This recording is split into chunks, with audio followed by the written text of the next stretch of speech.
Welcome to In Focus with Eden Lane. Summer is almost here, and we want to help you with your summer reading list. Tonight we go back to the Pikes Peak Writers Conference where we meet writer John Hart. He established his audience quickly with his stunning debut, The King of Lies. And in 2008, he won the Edgar Award for his second novel, Downriver. He won the same award in 2010 for The Last Child. And tonight he tells us about his writing process and his latest work, Iron House. So at the Pikes Peak Writers Conference, we have a chance to meet one of the keynote speakers and one of the published authors, John Hart. Thanks for sneaking away from the conference to come up here and visit with us today. Hey, it's quiet, you're beautiful, I'll do this all day long. When we got to meet at the Mixer, you were telling us the charming story about how you're moving from your current location to a farm. Tell me about that. It's been a dream of mine forever, and of my wife and I since we've been together. When I was a boy in North Carolina, a young boy, about 10 years old, my family had 500 acres out on the river. We lived in town, but we had 500 acres on the river, and it was an idyllic childhood experience. I mean, camping, fishing, hunting. We had dirt bikes and horses, and it was just spectacular. And my parents divorced when I was 10. The farm was sold, and it's now a junkyard and a trailer park. And that property had been an intact, pristine piece of property with unchanged boundaries since a land grant from the king in the 1600s. Not to my family, but it was just this pristine, forever ruined piece of property. That's why I'm involved in a lot of land trust organizations. But the net result of that is that I've always wanted to be able to give my children what I lost, which was the opportunity to grow up on a farm like that. And my wife, thankfully, shares the same aspiration, and so that makes that easier, doesn't it? Oh, so much easier. So we've been looking for 10 years, and we finally A, found the right piece of property, and B, are in a position where we can afford to buy it and afford to live not wherever we like in the terms that we can go live in Monaco, but I'm not tied to an office, I'm not tied to a job. I write full time and I can do that anywhere. Because you stopped practicing law. That's right. I'm a recovering attorney, happily self-described recovering attorney, and we move very shortly to Charlottesville, Virginia. That seems to be pretty frequent that we see successful writers in your genre having come from the law. Is there something about that career that makes you lean toward writing the way you're doing now? Well, I would say that there are probably two big reasons. One, being a lawyer is a miserable way to make a living. I did not much care for it. I was a criminal defense attorney. Most of my clients were guilty. In fact, the impetus for my quitting to write full time was being given my first child molester to defend, and he was guilty, and I was unwilling to take the case.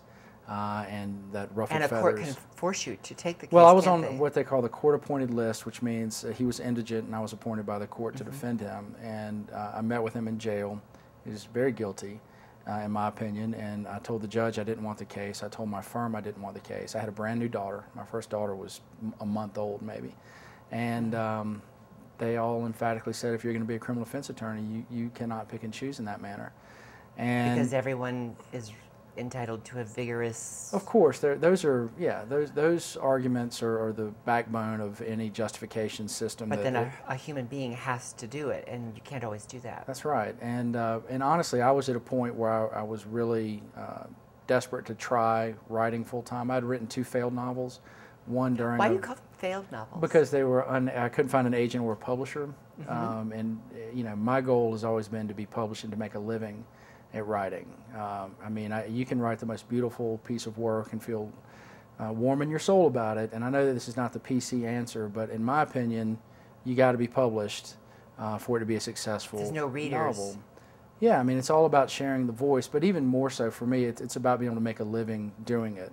I mean, my wife stays at home, I have children, I'm goal-oriented, I wanted to make money out of pure imagination, and so that was my ambition.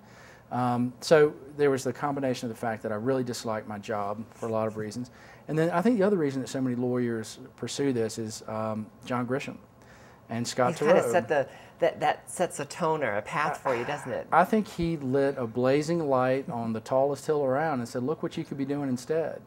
And I'll never forget it. I mean, he was a big deal. Well, he's still a big deal, but he was really just exploding onto the scene as I was thinking about law school. And then when I was in law school, which was in the early, mid-'90s, I guess, you know, he was 5 or 6 books into his career and just on fire. And I knew pretty early on I didn't want to be a lawyer, and so I could look at what Mr. Grisham was doing and think, man, that's not bad. Ironically, he lives in Charlottesville. Have you met? We've not. We do have some mutual friends up there, and I hope to meet him at some point. I hear he's a spectacular guy and just you know, down to earth and real. So I do hope to meet him. How did you find your genre? Describe your books for viewers who might not be already familiar with. Okay, I'll try to do it in general terms because it's. I don't think that there's one term that I feel comfortable using. I would say that I write mystery thrillers with elements of Southern Gothic, family drama. So John Grisham and a little Tennessee Williams strapped together. Yeah. One early reviewer said if John Grisham and Pat Conroy had a love child, this is the book he might write. That's probably a better example. Well, and it's interesting. I mean, you know, you can't take comparisons too seriously when you're a writer because you know, reviewers are just looking for something that people can relate to, and it's never an exact comparison. But I do get comparisons to people like John Grisham and Scott Turow. I had those a lot early on. In fact, I think the New York Times described The King of Lies as Grisham-style intrigue and Turow-style brooding, which was, you know, How did spectacular. you feel when you read that? Oh, it was great. It was fabulous. I mean, I admire those guys still, but the challenge for me is that they built the legal thriller genre, and my first novel was more of a legal thriller. I knew then that I would never out Grisham, John Grisham, or out Turow, Scott Turow. They are the masters of it. They own that. And I didn't want to be forever known as he's the next this or the next that. So I decided, I got into an argument with my publishers actually after The King of Lies did so well. They wanted another lawyer book and I refused for that reason. And so Downriver, which is my second book, is just much more, you know, Southern Gothic, prodigal son. All about the angst within a family. Oh, well, more than angst. I mean, it's about bloodshed and betrayal and what happens when a father chooses to believe the testimony of his second wife over that of his firstborn son. The stepmother basically accusing her stepson of having killed someone and seeing him covered in blood on the night in question. And this kid is tried and acquitted and hounded out of town. And that book's about what happens when he comes home. So he's really the exact opposite of a lawyer protagonist. You know, I did not want to do another lawyer, so I went to the other side and found a guy that was basically as close as you can be to being an outlaw without actually being an outlaw. Everybody thinks he got away with rich man's justice and got away with this murder. We see that in our culture frequently, where someone is perceived as having gotten away with something and how their life can be impacted that way. Is seeing that in the news or in the culture what drove you to write that story? No, not at all. For me, it's all about motivation. You know, I need characters to do exceptional things.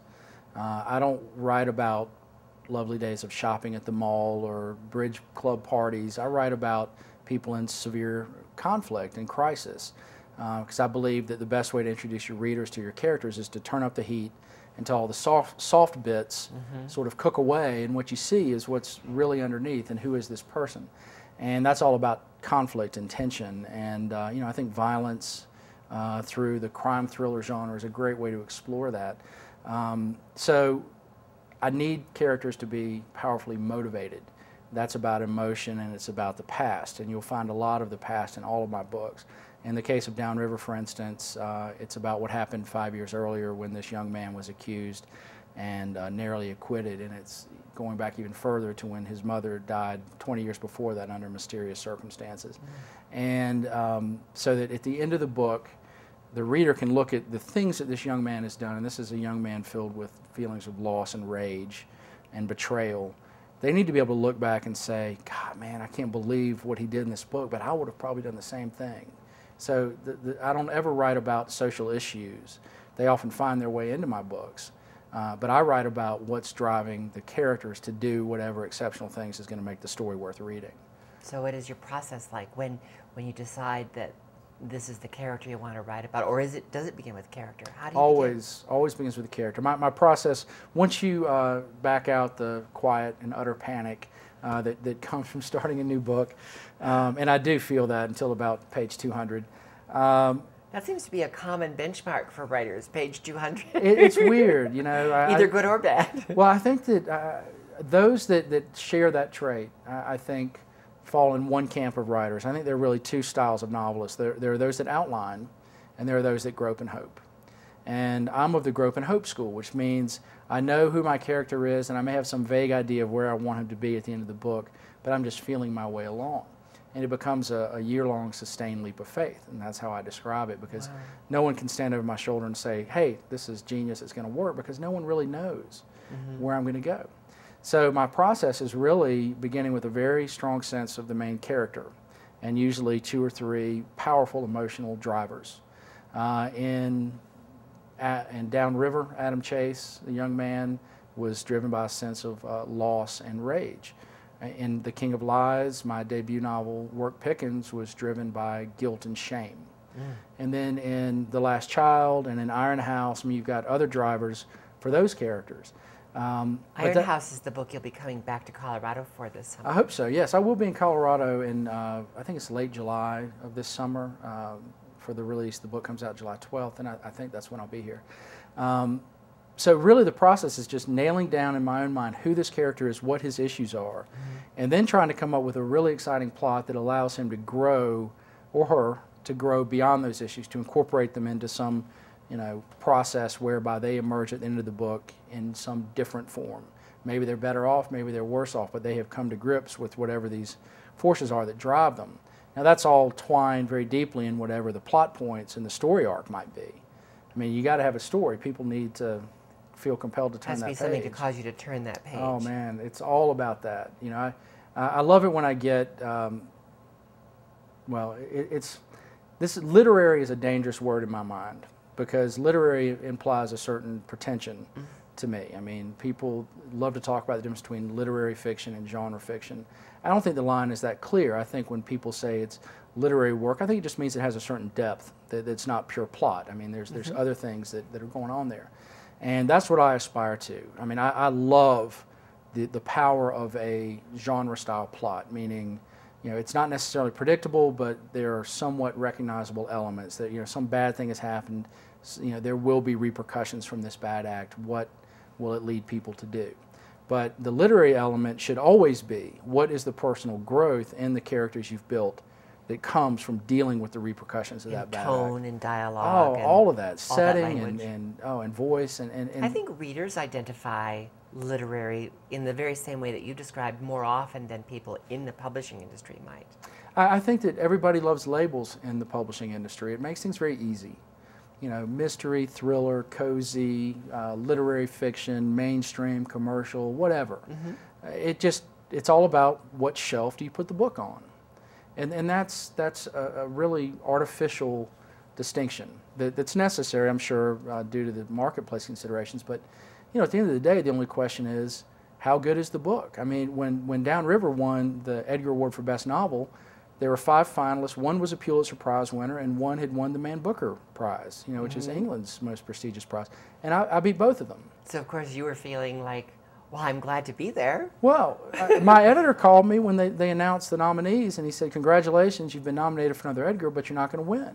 Oh. But come on up and let's have a good party. And so I went to New York fully expecting to go home empty-handed. But the only reason I tell that story is not just to pat myself on the back, although I am proud of it, is to make a point that everyone was handicapping that contest, saying, oh, these are great literary writers, and of course they're going to win. But at the end of the day, it's not about whether you're literary or genre or thriller or whatever. It's about how good is the book. Does it work? So as thrilling as that was, it has to at least live up to the first time you've seen your own book in a bookstore. Oh, let me tell you. I mean, there are some highlights in the path of being published and getting published. There's nothing that compares with the first time you see an actual book. And I don't think non-writers can really understand how powerful that feeling is. They don't understand how much doubt and sweat and work and hope and aspiration went into making that book and taking your shot. and it's a serious validation. I mean, it's just spectacular. Each book that I've written has outperformed the one before it in terms of the marketplace and critical acclaim. But I can honestly say probably the biggest day of my life was not even seeing it in the bookstore that first time, but getting it. You know, I got a box of them copy in the mail a week or two before they went on sale. And it's just this feeling of opening that box and just seeing hearing them. the spine crack and seeing your name on that title page. It's nice. I mean, I have no problem with ebooks as long as physical books don't go away completely, because it just would not be the same to see a JPEG of your cover art. I mean, it's just not the same. You've touched on the word hope more than once in our conversations before this interview and during the interview. And you're a father, and you're moving into a new home, one that you hope to share with your children, that kind of lifestyle. As a writer, that has obviously served you to be able to bring that. But what are your hopes? What's your hope for your next book and the book after that, and the legacy you leave your daughters? Wow, that's a big question. So I could hold forth for a very long time. I'll try to be brief. I mean, as a writer, in my professional ambitions, my hope is very simple. I want every book to be better than the ones that came before it. I think that when a writer becomes a major commercial success, the industry looks at it in terms of the writer being as successful as their last book. If the last book sold 1 million copies, you know, then this book will do the same or maybe a little bit better. I think that's a slightly jaded outlook. I feel I have a contract with the readers so that if they recommend me to friends, if they have bought my books in the past, that they know they can pick up that next book and understand that I took it very seriously when I wrote it, and I'm not just phoning it in and cashing paychecks. So that's my personal ambition, is to do that, and hopefully that will lead to 25 books that are just things I can look back and be proud of. I don't ever want to feel like I've rushed a book and turned out something subpar. I'm very strict about not letting the publishers push me to deliver a book too quickly, and they are very great about that. They understand my process, and so we have a very clear understanding. They would rather have the best book late than a lesser book quickly. Of course, they'd rather have the best book on time or early. Of course, yeah, and there are competing factors in the house. I mean, the sales and marketing people might feel one way, and the publisher feels somewhat different.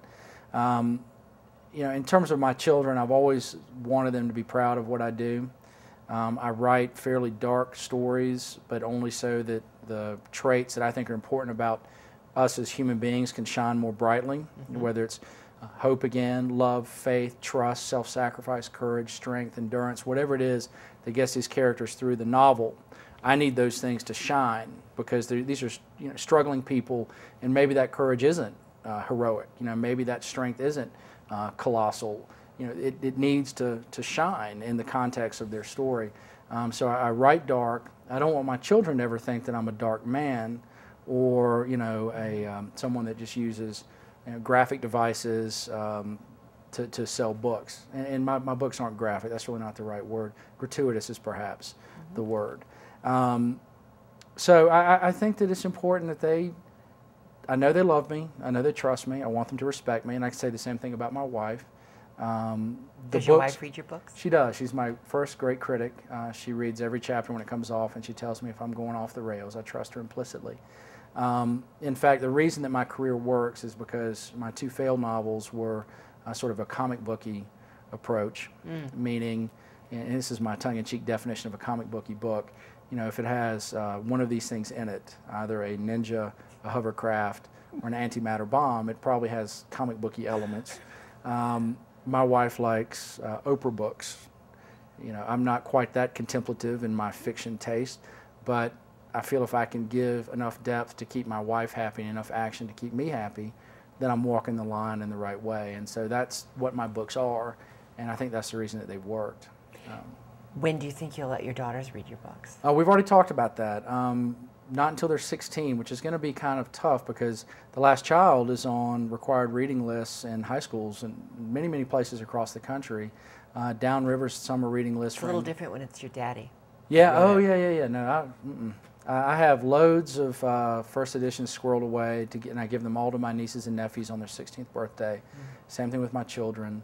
But they have incoming freshmen reading downriver at some schools in Chicago, and the last child in schools down south, and that to me seems a little young. I mean, I wouldn't want a 13 or 14-year-old reading those books, to tell you the truth. I think 16 seems about right. But hey, it's not my place, I don't guess. I just write them. When you come back in the summer, I'm hoping that you'll sit down and visit with us again, but can you give me a little preview, a little tease about Iron House. Iron House. Yeah, absolutely. As I said earlier, I write about family. I mean, I think it's a very important theme. When families are involved, cuts are a little deeper, hurts are a little more severe, memory is a timeless thing. You know, family makes everything really rich and potent. I think it can never be, for me, the nexus of a story, but it makes a strong backdrop or foundation, however you want to look at it. So Iron House is about two young boys who were found half dead, abandoned as infants in a half-frozen creek in the backwoods of the North Carolina mountains. One about 10 months old, the other newborn, both of them half dead. They spend the next 10 years of their life in a very hard-to-scrabble orphanage in the North Carolina mountains. The older brother is strong. He's emotionally strong, physically strong. The younger brother is just weak and shattered, and he's the subject of terrible abuse at the orphanage from older kids that have marked him out. So the book begins 23 years ago with these brothers in this orphanage. And what happens one night when something goes terribly wrong and one of the abusers who's been picking on the younger brother is killed in a fairly graphic manner, gruesome manner. He's stabbed in the neck. And the older brother, who is not the responsible party, takes the knife and runs into a snowstorm, taking the blame with him. The idea is he knows that his younger brother can't handle the fallout unless he makes it very plain that he's responsible. So he runs off into this storm. Neither brother understand that someone had come that very day to adopt them. A very wealthy woman married to a U.S. Senator had come to bring both boys home. So the setup is the strong brother ends up homeless on the streets of New York and eventually drawn into a life of crime. The younger brother, who's the more fragile, damaged one, goes home with this very wealthy family, but he's absolutely ruined from what he endured as a child at this orphanage. He becomes a very successful children's book author, channeling that pain into his work, but he's really messed up. And what happens 23 years later, when the strong brother tries to get out of the life he's found himself in? He's an enforcer for organized crime. He's a very tough guy. And what happens when he wants out? And he's got a pregnant girlfriend who doesn't know what he does for a living, and the mob decides they're going to go after his brother to make him fall in line. So the story moves back to North Carolina, where he has to track down his long-lost brother and find some way to protect both his pregnant girlfriend and his brother from this threat that has followed him down from New York. And what no one understands is just how dangerous things are in North Carolina from an entirely different front, having to do with the senator's wealth and his political machinations, and bodies start turning up that have nothing to do with their brother from New York. And my favorite part is that, you know, the senator and all of his people think that the New York brother is a dishwasher. They have no idea that he's like the most feared hitman to come out of the streets of New York in 50 years. That's a lot of texture for a setup. I can't wait to That's read just it. the setup. That's all within like the first 40 pages, 40 or 50 pages. I can't wait to read it. Well, thanks. It's I set out to write a more propulsive book. I mean, I've never written a protagonist with a skill set. All of my heroes to date were normal people trying to find the strength to deal with abnormal circumstances. Digging deep, finding the wherewithal to overcome and to be better and to survive. I'd never written about a guy who was a badass. Can I say that on television? Yes, you can. You can bleep me if you have to. But I wanted to write this badass, and so I came up with this character, and I gave him, again, it's all about motivations, and it's about making him real. So how do you write a stone-cold killer in a way that readers will care about him? I mean, that's the challenge. You know, this guy, I need my readers to love him by the end of the book, even though he is unapologetic about the fact that he has killed quite a few people. And what happens when he brings that skill set again to his brother's aid 23 years after they left the orphanage. Thank you so much. I can't wait for you to come back with your new book. Well, I would be delighted. I hope it works out. If you like thrillers, you'll want to consider John Hart's books for your summer reading list. The King of Lies was his debut novel. And his first Edgar Award was for Downriver, and the first consecutive Edgar Award for The Last Child. And his latest work, Iron House, is now available in paperback just in time for summer reading. Now Now our first look at a new local theater company. Vision Box is a new professional actors studio and multimedia production company right here in Denver. Next week, they'll premiere the Othello Project Phase 2, an original low-friction adaptation of Othello. This production combines Shakespeare's text and characters with contemporary scenes of domestic violence. Following every performance, there will be a talkback with members of the Crime Victims Advisory Council, a unit of the Victim Services Network, part of the Denver District Attorney's Office, other domestic violence advocacy groups, and the cast and creators of this project. To make him feel he's in danger. Or beware, my lord. Okay, got it. Of jealousy. Okay. It's not just a philosophical No, plot. it's your beast. So you set it to him, and then you're warning him. Yeah. Visit visionbox.org for more details. And join us at infocustv.org for more ways to stay connected. That's all for this edition. Remember to join us on Facebook and Twitter. With all that Colorado has to offer, we're here to help you keep it in focus. Thanks for watching. Good night.